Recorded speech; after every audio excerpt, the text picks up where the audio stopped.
Syed Iftikhar Gilani, he is an ace journalist with nearly 3 decades of experience in reporting from the South Asia and Middle East. He has headed bureaus of some of India's prominent publications. Currently, he is editor, planning, coordination, and head of the special stories division at the English department of Turkish Global Wire Anadolu Agency. He has also authored a book, My Days in Prison. This book is about the days in Delhi's infamous Tihar jail, where he spent almost 9 months in 2002 and 3. A recipient of several awards and a visiting fellow and faculty member at various prestigious institutes, Mr. Gilani was very kind enough to share his presentation with our audience through a video link. Assalamu alaikum. Bismillahirrahmanirrahim. I think I have to just take the opportunity to, on this stage, I have a very profound, let me first pay tributes to Asma Jahangir Sahib and Rahman Sahib, leading lights of Pakistan, societies and icons of struggle against injustice. I have very profound memories, both of them. Whenever they were in Delhi, used to meet them and they used to call me. And most of times, I know that my meetings were not so cordial because the impression what we had back in Kashmir, that is unlike Indian civil societies, Pakistan civil society is not so much proactive or supports the Kashmir at times, and will go with the impression of the Indian establishment, a view that the Kashmir has to be put on the back burner and move on other issues. I quite am thankful that past 2014 afterwards there has been a rethinking, but both these peoples, they were both these leading lights, they were so accommodative, they was always interact whenever they were in Delhi, and I once traveled in 2006 with both of them to Srinagar. I think it was the first visit of Mr. Rahman Sahab and Jahangir Sahab to Srinagar at that time to participate in one of the international conferences on federalism. So we had may Allah bless their souls. I take this opportunity. Now I start my presentation. I'm not so authoritative actually to give a way forward. I don't know myself what is the way forward. I can only as a journalist give you what exactly has happened on ground and what has actually happened to us and why it needs to be, what has happened to us needs to be addressed. So I have made this presentation, actually the Jammu and Kashmir, a circle of disempowerment, a circle of how voices have been lost. So this is actually the Jammu and Kashmir. You see how much, this was actually the state of Jammu and Kashmir, but you see that how much it has been divided and subdivided, and it has been taken away. So we can have another slide. Okay, we can move fast, no problem. So this is a history of disempowerment. It's not actually something new. It started from then 1586. Since then, the bearing few occasions, Kashmir has been only ruled by governors or the agents, and therefore the region suffers a political, social, and psychological and economic disempowerment of last 4 centuries. So and this is actually the Jammu and Kashmir 2011 because we have this is the official census what we have right now. The 2021 census is yet to be held and yet to be held. So this is what the Muslims form at the 68.31%. This is the Indian part of Jammu and Kashmir. I'm just referring to the Hindus 28.43%, 61.86. Can I have just another slide? And this is the Kashmir Valley where you have the 96.4% Muslim populations. And this is the area which has the largest area as well, the 10 districts of Kashmir. I'm just referring to this census or these facts and figures because most of time I go through these English newspapers of the Pakistan, and many, even the leading lights, whoever even the former foreign ministers, even they misrepresent these kind of facts. So you can go to another slide. So this is Kashmir and Jammu division. This is the Jammu division. Jammu division has the 62.55% of the Muslim, this Hindu population, and 33.45% of the Hindus. And this division, Jammu, has 3 distinct regions itself. Out of them, 2 are the Muslim majority regions, which not many people at your side they gloss on. They don't, I think, either know it or just try to obfuscate it. We can go on another slide. And this is the Jammu area, these districts, which is the Hindu majority district of the Jammu region. And then we can go to, there are two other regions in this Jammu, which is another slide. So this is this Pir Panchal, which has 74.52% of the Muslim population. And then go to another slide, this Chenab Valley, which has 59.97% of the Muslim population. When the people from your side try to say the Chenab formulas and other such formulas, they try to actually ignore these facts. So can go to another slide. So and Jammu region itself is not so homogeneous. If you see these kind of a Muslims still comprise the largest group there, because this has if you bifurcate the Hindus, they are 20% are Dalits, 23% Brahmins, 12% are Rajputs and Dogras, 5.5% are business community or Vaishyas, and 6% are Sikhs. Can go to the other slide.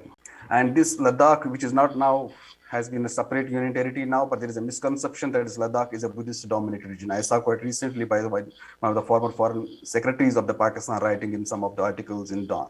This is not a Buddhist, this was never a Buddhist-dominated region. It always had a Muslim majority. Muslims were quite always dominant in this region as well. So this is the official government of India census. It's not something which I have cooked. So we can go to this Ladakh and Leh Kargil. So I have already mentioned it. You can go another slide. This is and we have the systematic marginalization. It is not only the question of bypassing Kashmiris in the conflict. They are being systematically disempowered. In the post-August 5, 2009, the process has only accentuated. Go through other slide. And this reduced number, you see this is the official figures of the Jammu and Kashmir Public Administration Department. You see how out of 24 secretaries right now, only 4 are Muslims, 58 top serving officers, 12 are Muslim. Actually, only 11 are serving because one of them had joined the politics and then went back, but still has not joined. And the second tier of civilian bureaucracy, you can see that what are the figures. In the police services, 66% out of the top police officers, only 7 are locals or 7 are Muslims. And in second tier of police services, the figures are before you. So we can go to another slide. Yes, this is the divisional commissioners of Kashmir and Jammu. Both of them are from outside, from outside. Yes, can go to other slide. And these deputy commissioners of Kashmir, the deputy commissioners of districts, you can see their names are before you, and of 20 districts. You can go and yes, you can put another slide. Out of these 20 districts, only 6, that is Bandipur, Badgam, Kulgam, Pulwama, Ramban, and Srinagar, are the only ones which have the local deputy commissioners. We can go to other slide. And this cultural marginalization, Urdu no more the sole official language of Jammu and Kashmir, has actually been set aside. Script of Kashmiri language now changed from Persian to Devanagari, and for this step means that past 800 years of literature written in Kashmiri language has become redundant. The works of Sheikh Nuruddin Wali, Lala Ded, Haba Khatun, Mahmud Gami, Motilal Saki, Raghunath Kastur, and so many other writers and the poets, they will become incomprehensible. And you can, yes, even to the extent that there is an attempt to change the course of Kashmiri cuisine. This, the Bollywood filmmaker Vivek Agnihotri had proposed a vegetarian Kashmiri Wazwan. It could be an innocuous statement. It should not have been taken so seriously. But taking into account food habits being imposed on people in India these days, it looks a kind of certainty that Kashmiri multi-cuisine famous dishes are under scanner. So you can go to another scheme. And this threat of another, you can go to move to others. Yes, this threat of the political disempowerment with the attempt to redistribute seats of the proposed Jammu and Kashmir Assembly now. It looks that it is aiming to reduce elected seats of the Muslim majority. Whatever the semblance now the previous assembly used to have, the semblance of that will be now robbed of this. You can go to another slide. Yes, based on the population distribution, Kashmir division had 46 seats and Jammu had 37 seats in the Jammu and Kashmir Assembly, in the previous assembly, and it had 87 seats and 4 of Ladakh, which are now excluded. So can go other slide. And Jammu and Kashmir Reorganization Act adopted by the Indian Parliament in August 2019 provided a new legislature with 90 seats. You can go now. And delimitation commission was set up, and this delimitation commission, it was mentioned that this Arunachal Pradesh, Assam, Manipur, Nagaland, and all these states, and Jammu and Kashmir, these states these assemblies segments will be redistributed. But we can go another slide. And a year later, the term of the delimitation commission was extended and confined only to Jammu and Kashmir. Rest of the northeastern states were actually deleted from this order. We can another slide. The leaders of they had met Prime Minister Narendra Modi on this. All of you must have seen this photograph of 2020. So go another slide. Yes, they had demanded the return of statehood, restoration of semblance of an autonomy, and putting a stop on demographic change in the event of abrogation of local citizenship law, restoration and election to the regional assembly, setting up of a political structure. And go to other slide. Delimitation, redrawing boundaries, it has a priority. And quite Amit Shah, quite recently, when he was visited Kashmir, and he mentioned again that they will first delimit it, redraw the boundaries, and then they will have as any semblance of any new election. You can go another slide. So BJP ex-offshore member of the Delimitation Commission in his presentation, he mentioned that not population should be made a criteria for new assembly constituencies, but the area geography should be made so that the Jammu will have more seats. Jammu's Hindu area may have more seats. We can go to another slide. And even if by the area wise, if you go there, it is the area of Kashmir division. We can mention area of Jammu region is this much. Ladakh is not now part of this, but it had this much area. We can go another slide. Um, so average population per assembly segment in Kashmir Valley is 149,000, and average population of the assembly segments in Jammu is 145,000. When the Muslim representation in the last assembly was 66.6%, should have been 68%, and Hindu community representation in the last assembly, which should have been 28%, was already 31%. So we can go again to this different another slide. And the formula of making population as a criteria for demarcating electoral constituency is in practice all over India. You can see that Uttar Pradesh has 80 seats in the Lok Sabha, and it has lesser areas than Madhya Pradesh. Madhya Pradesh has 29 seats and has more area. Gilani sir, Otherwise, it has more area. So Gilani sir, can we go are to another running short slide. of time. If you can kindly Yes, conclude it. I'm just trying to speed up. Despite Kashmir Valley having the more population, has the same number of districts at the Jammu region. So that at parity district development councils, the elections held quite recently. So we can go another slide. And in view of the lower number of Muslims in the state bureaucracy already, now the new scheme of demarcating assembly constituencies and reserving seats will further decrease Muslims, particularly from Kashmir in the political structures, thereby will complete their disempowerment. We can another slide.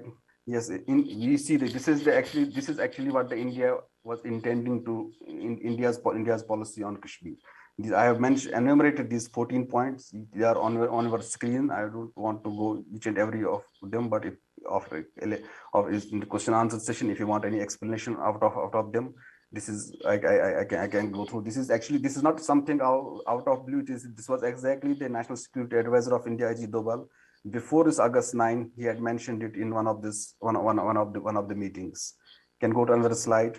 Yes, on this 15th point, it was quite very. The 14th and 15th point was quite very important. That is that they had to isolate Pakistan. There was a plan to offer China a settlement of the boundary dispute using the Dai Bingo formula to tell Chinese that the Article 370 was hindrance to settle boundary dispute, and Article 253 and 254 of Indian Constitution giving limitless powers to the Indian government to enter into treaties with foreign governments was not applicable to Jammu and Kashmir.